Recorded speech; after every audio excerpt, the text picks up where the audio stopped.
Salut, Mopter est de retour. Après un temps d'absence assez long, j'en conviens, je suis heureux de vous retrouver pour poursuivre l'aventure de ce podcast. De nouveaux épisodes sont prêts et j'ai de beaux projets, de belles histoires à vous partager. Instant forçage, mais n'oubliez pas de vous abonner, partager et commenter cet épisode si ce podcast vous plaît. Dans ce nouvel épisode, j'ai enfourché mon vélo direction La Défense pour aller à la rencontre d'un acteur du vélo justement et de l'entreprise. Petit retour en arrière. Récemment, à La Défense se tenait Bike to Work, une manifestation dédiée à la promotion du vélo dans l'univers de l'entreprise. La Défense, vous savez, c'est ce quartier d'affaires qui concentre 180 000 postes du tertiaire. Un bon potentiel donc pour aller proposer des alternatives au transport saturé et à l'automobile individuelle. J'ai notamment pu y croiser la route de Cycléo, une filiale de Keolis qui porte de nombreux projets dans les entreprises. Dans ce nouvel épisode de votre podcast Mopter, je suis donc allé voir Hugo Croiset qui m'a expliqué sa vision et les outils que Cycléo met à disposition de ses clients pour favoriser l'usage du cycle dans un cadre professionnel. De Pau à Paris, embarquez avec moi pour ce nouvel épisode de votre podcast Mopter. Bienvenue!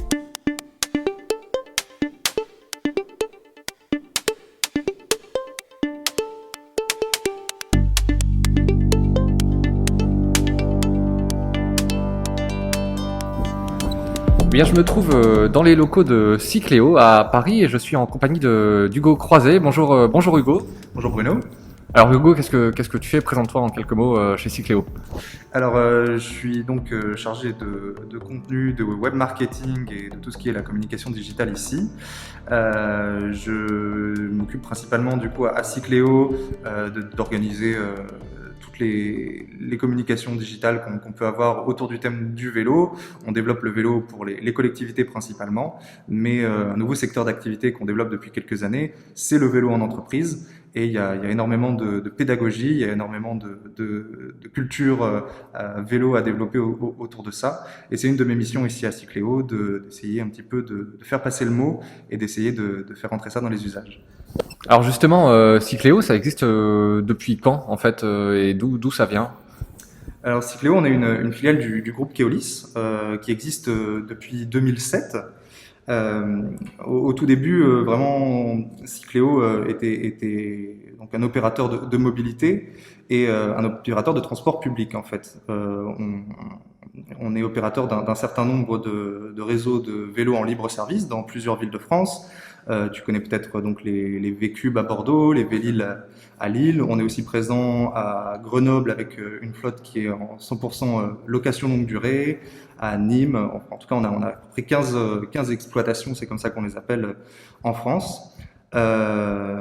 C'est vraiment notre cœur d'activité. C'est la mise en place et la mise à disposition des collectivités de flottes de vélos. Aujourd'hui, on est dans une stratégie vraiment de développement de cette activité et de déclinaison de l'offre de flotte de vélos pour d'autres structures. Alors ça peut être du coup des entreprises privées, ça peut être aussi des associations et on met aussi en place tout un service de stationnement vélo. Et là nos clients principaux c'est aussi les entreprises et aussi les syndicats de copropriété des immeubles. D'accord. Alors justement, on parle d'entreprise. On va s'intéresser un petit peu plus à ce marché qui est en plein développement. Il y avait l'événement Bike to Work, c'était en septembre 2021, donc c'est à peu près tous les ans. Enfin, c'est tous les ans et je vous ai rencontré là-bas. On voit il y a quand même un frémissement, plus qu'un frémissement, puisqu'il y a un événement vélo à La Défense. C'est quoi la situation aujourd'hui du marché du vélo en entreprise, pour les entreprises? Le vélo en entreprise, c'est quelque chose qui est assez, selon moi, assez nouveau. Alors ça existe, il y a toujours eu des salariés qui décidaient de se rendre à vélo sur leur lieu de travail. Ouais, donc excuse-moi, je te coupe là. On parle plus du coup des trajets domicile-travail, par exemple. On parle pas de cycle logistique là. On est vraiment sur du domicile-travail plutôt. Bien sûr, oui. Vraiment, le trajet domicile-travail, c'est un truc qui est pas nouveau. On réinvente pas la roue et c'est pas une révolution sociétale, je pense, mais c'est quelque chose qui s'est développé dans les usages assez récemment et je te dirais même suite à la crise du Covid en fait. Nous on a vraiment vu un changement dans les pratiques et dans les mentalités. Les entreprises se sont tout de suite saisies de l'enjeu qu'il y avait derrière en voyant que de plus en plus de leurs salariés délaissaient les transports en commun et aussi la voiture personnelle pour passer au vélo. Alors bien sûr ça ça a créé un certain nombre de besoins, notamment le besoin de stationnement. Les salariés qui se rendent au vélo ont besoin de garer leur vélo quand ils arrivent sur leur lieu de travail. Donc tout ça, les entreprises commencent à le prendre en compte et à vraiment le rentrer dans leur logique interne. Ça s'accompagne en plus d'un certain nombre de mesures gouvernementales et publiques qui ont été mises en place. Les entreprises sont maintenant, de plus d'un certain nombre de salariés, sont obligés de mettre en place des plans de déplacement en entreprise qui les obligent un petit peu à structurer des offres et des solutions pour leurs salariés de se déplacer de manière beaucoup plus écologique et neutre en termes d'émissions de carbone. Donc nous, c'est sur ces plans-là qu'on intervient en accompagnant les entreprises depuis vraiment le début de la mise en place et de la réflexion qu'ils peuvent avoir autour du vélo et jusqu'à l'installation d'équipements de stationnement si c'est le besoin qu'ils ont, mais aussi la mise en place et la mise à disposition de flottes de vélos en entreprise s'ils souhaitent s'équiper et équiper leurs salariés de vélos. Alors justement, on parle du soutien des acteurs publics aux entreprises pour le développement du vélo. Est-ce que vous, chez Cycléo, vous faites partie d'un de ces programmes-là ou est-ce que vous avez créé un de ces programmes? Oui, les subventions publiques, il y en a un certain nombre. Il y a le forfait mobilité durable qui a été proposé aux entreprises, des avantages fiscaux. Mais là, il y a surtout la FUB qui met en place l'objectif employeur pro vélo, qui est un programme qui permet de labelliser en fait les employeurs et les entreprises qui souhaitent vraiment intégrer à leur culture d'entreprise le vélo.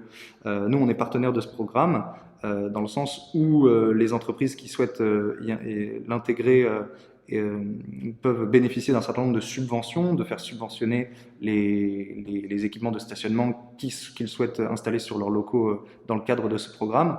Et du coup, en se rendant sur la plateforme Employeur Pro Vélo lancée par la FUB, tous les employeurs peuvent retrouver notre catalogue de produits. Alors ça comprend à la fois nos équipements de stationnement, mais aussi tous les services et toutes les animations de remise en selle, d'ateliers vélo, qui peuvent être intéressants et qui peuvent être intégrés à un programme de sensibilisation au vélo. Donc nous, on s'intègre vraiment dans tous ces programmes de subvention publique, notamment initiés par la FUB, pour vraiment accompagner les entreprises dans leurs projets, quoi. Ok, et du coup, c'est quoi les freins des entreprises et comment vous pouvez-vous y répondre? Les freins du vélo en entreprise, moi j'en vois deux principaux. Le premier, c'est clairement le manque d'infrastructure. C'est comme je te disais, le fait qu'un salarié ne sente pas que son vélo est sécurisé quand il arrive au travail, qu'il ait la peur du vol, qu'il ait la peur des dégradations aussi. Donc c'est pour ça qu'on encourage vivement les entreprises, avant de réfléchir vraiment au développement d'une flotte de vélos, à réfléchir déjà au point numéro 1 qui est la mise en place d'équipements de stationnement. Il en existe de toute configuration et de toute taille. Nous, en tant que fournisseurs, on propose des solutions qui vont des arceaux jusqu'au rack double étage très très sophistiqué en abri sécurisé. Ça, c'est vraiment un des premiers freins qui est vraiment la peur du vol, la peur de la dégradation et le manque d'infrastructure. La deuxième, c'est le fait que les salariés peuvent être mal à l'aise au vélo, en tout cas ne pas se sentir légitime ou pas avoir forcément aussi tout simplement le réflexe vélo. C'est pour ça que nous on propose tout un catalogue et tout un panel d'animation et d'ateliers de sensibilisation pour permettre aux salariés de reprendre confiance en eux sur le thème du vélo. Donc c'est des ateliers de remise en selle, c'est des ateliers de réparation de vélo aussi ponctuellement. Donc voilà, ça fait partie des deux freins qu'on a identifiés et sur lesquels on propose d'intervenir pour développer cette culture vélo en entreprise. Et comment une entreprise comme la vôtre qui travaille un peu sur la globalité, on va dire, du système vélo pour l'entreprise, comment c'est structuré chez vous? Est-ce que vous avez des bureaux à Paris, des bureaux un peu partout en France, même en Europe? Et vos clients, ils sont où actuellement? Nous, effectivement, on est une entreprise nationale. Même si notre siège est à Paris, du fait qu'on soit par essence un opérateur de mobilité pour les collectivités, on est implanté dans une quinzaine de villes en France. Et dans chacune de ces villes, on a une équipe sur place avec des techniciens cycles, avec des gens qui sont capables vraiment d'intervenir sur place pour réaliser des études, définir le besoin des entreprises et effectuer la pose du matériel si besoin. Donc vraiment pour ces raisons-là, on intervient vraiment à l'échelle nationale et dans, je dirais, dans toutes les régions de France. Nos clients, on en a dans toutes les villes de France aussi. Alors soit via nos exploitations et nos systèmes soit via nos réseaux soit via nos réseaux de vélos libre-service où on a nos techniciens et où on est donc rattaché au groupe Keolis. À ce moment-là, les entreprises peuvent directement passer par la collectivité sur laquelle ils sont implantés pour souscrire à une offre de location de vélos. Je te dis, c'est le cas par exemple à Grenoble où on a près de 8000 vélos en location longue durée. Et là, les entreprises locales peuvent vraiment faire appel directement là à la métropole pour obtenir leur flotte de vélos. C'est nous qui la fournissons au final. C'est juste que le chemin est un petit peu plus. En gros, vous êtes proposez un service en marque blanche et après la métropole, par exemple, met son logo par-dessus et propose ses services en son nom, en fait, c'est ça? C'est ça, exactement. Nous, on propose un service en marque blanche, que ce soit pour les collectivités au nom de la métropole ou pour les entreprises qui peuvent vraiment personnaliser leur vélo au nom de leur structure, choisir dans notre catalogue de vélos le vélo qui leur plaît. Ça peut être des vélos à assistance électrique, des vélos classiques. On a aussi des cargos, des vélos pliants. C'est vraiment, on s'adapte en fonction du besoin. Alors justement, je mets à la place d'un patron d'entreprise. J'ai pas forcément une culture vélo, même si j'aime bien en faire. Je vous cherche sur Internet, je vous trouve. Comment on va procéder pour que vous me proposiez le bon produit pour le bon usage? Est-ce qu'il y a des études de programmer? Est-ce que vous venez dans l'entreprise rencontrer les salariés aussi pour évaluer un petit peu les besoins? Effectivement, le premier contact, comme tu le dis, souvent se fait par Internet. Aujourd'hui, les responsables mobilité dans les entreprises nous trouvent via ces canaux-là. Nous, avant de proposer quoi que ce soit comme équipement, on propose toujours une étude, soit d'implantation, soit une étude du besoin. Parfois, ça peut se régler quand l'entreprise est de petite taille. Effectivement, avec les informations qu'on peut avoir juste en dialoguant au téléphone, on arrive à cerner à peu près le besoin. Et dans ce cas-là, on propose une solution flotte de vélo clé en main adaptée aux besoins. Après, si l'entreprise est un petit peu plus conséquente, si les besoins sont un petit peu plus importants, avec notamment ce fameux besoin de stationnement, là pour le coup, on prend rendez-vous, on envoie un conducteur de travaux ou un expert sur le terrain qui va évaluer la faisabilité du projet, la taille de la flotte qui peut être envisagée en fonction de la demande et en fonction du budget alloué pour cette solution-là. Et ensuite, on déploie la flotte et en fonction de ce qui nous est demandé, on peut assurer la maintenance, l'entretien des vélos, donc vraiment le processus de A à Z du développement de vélos en entreprise. Ok, et une fois que la flotte est installée, une fois que les gens utilisent les vélos, est-ce que vous assurez derrière un suivi en maintenance évidemment, mais aussi peut-être en comportemental, on va dire, d'usage, de satisfaction, etc. Si la question que tu me poses, c'est effectivement est-ce qu'on accompagne les salariés qui se retrouvent avec des vélos proposés par leur entreprise dans tout ce qui est règles de bonne conduite ou conseils d'entretien et d'utilisation du vélo. Ça oui, c'est souvent à la demande de l'entreprise et on leur conseille d'accompagner le déploiement de leur service par tout ce panel d'animation, de sensibilisation au vélo qui vient avec. Voilà. Après, souvent les questionnaires de satisfaction et l'évaluation en fait du résultat de ces flottes de vélos sont gérées en interne par les entreprises. On en obtient des résultats, mais ce sont des informations et des données qui restent entre leurs mains. Voilà. Après, comme je disais, on a tout un catalogue d'animation, de sensibilisation au vélo qui accompagne. Alors Hugo, on a beaucoup parlé de Cycléo, mais vos clients, est-ce que tu as un exemple de clients probants Et peut-être hors Paris, puisqu'on dit souvent que le vélo s'associe à Paris ou aux grandes métropoles. Est-ce que tu as un exemple d'un client qui utilise vos flottes et qui ne soit pas à Paris ni dans une grande métropole? Non, le vélo, c'est pas uniquement parisien du tout. Au contraire, je pense que le premier exemple qui me vient en tête, c'est le groupe Safran qui nous a souscrit une flotte de vélos pour leur site qui est localisé à Pau. Donc on est dans une région montagneuse, c'est pas du tout le bassin parisien et les bords de Seine. C'est l'avantage aussi du vélo électrique. Alors oui, justement, là, c'est des vélos, du coup, assistance électrique que vous proposez chez eux? Ouais, c'est des vélos à assistance électrique, hein, principalement dans nos offres. C'est ce qui marche le mieux.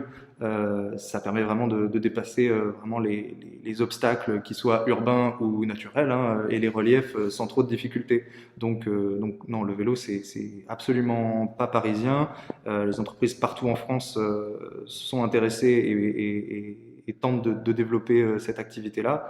Donc voilà, je te donne cet exemple du groupe Safran à Pau qui nous a souscrit un petit peu une flotte d'une vingtaine de vélos pour vraiment du coup mettre à disposition de leurs salariés sur le mode du vélo partagé. Ok, et vous, en termes du coup, d'évolution de l'entreprise, des usages, qu'est-ce que vous constatez maintenant déjà, et puis pour les années à venir, est-ce qu'il y a déjà des choses que vous envisagez qui ne sont pas installées actuellement? Ouais, pour moi, les deux clés un petit peu sur le vélo en entreprise, c'est un besoin qui se scinde un petit peu en deux.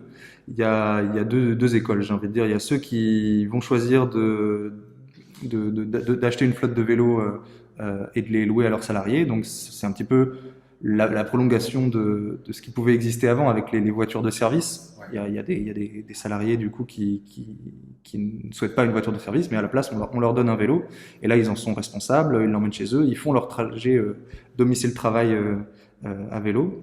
Ce qu'on voit de plus en plus se développer, c'est cette deuxième école du vélo, enfin, du vélo partagé en fait en entreprise. Nous, ça nous plaît beaucoup parce que ça ressemble beaucoup au modèle qu'on pouvait avoir sur nos vélos libre-service sur l'espace public. C'est donc le fait d'avoir je dirais le campus de votre entreprise un certain nombre de vélos qui sont partagés. C'est pas vraiment du free floating, nous c'est ce qu'on appelle plutôt du private floating, puisque ça reste dans un cadre d'une entreprise privée. Et voilà, les salariés du coup avec leur smartphone peuvent sur des zones qui sont délimitées par l'entreprise débloquer un vélo et l'utiliser pour se rendre sur un autre point de l'entreprise, ou bien si l'entreprise le permet, sortir du périmètre et rentrer chez eux. Mais voilà, avoir ce principe de vélo partagé, c'est un coût qui est moindre parce qu'il y a besoin d'acheter de moins de vélos. Mais c'est vraiment une solution qui se développe de plus en plus avec plein d'outils digitaux qui permettent d'avoir des vélos hyper connectés et d'avoir un vrai suivi de la flotte. Je pense à des cadenas connectés, des guidons connectés qui permettent de guider aussi et de suivre le vélo pour l'administrateur. Donc moi, les évolutions, je les vois un petit peu d'un point de vue technique dans cette optique-là. Ok, super. Eh bien, je pense qu'on a tout dit. Merci beaucoup, Hugo. Ben, merci beaucoup Bruno. À la prochaine. Au revoir. Au revoir.